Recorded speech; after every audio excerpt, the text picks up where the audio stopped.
Pinupuri ka namin, O Diyos, Ama, Anak, at Espiritu Santo. Salamat, Ama, na ibinigay mo sa amin si Jesus na iyong anak, na namatay para sa aming kasalanan, iyong muling binuhay, iniakyat at iniluklok sa iyong kanan sa langit. Salamat na ibinigay mo sa amin ang iyong banal na Espiritu, at sa pamamagitan niya ay ibinuhos mo ang iyong pag-ibig sa aming puso.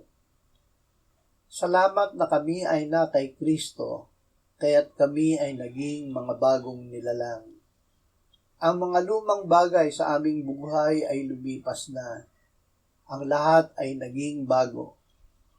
Salamat na ang lahat ng ito ay mula sa iyo, dahil kami ay pinagkasundo mo sa iyong sarili sa pamamagitan ni Kristo.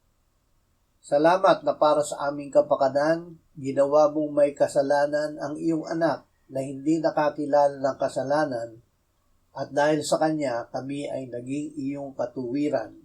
Amen.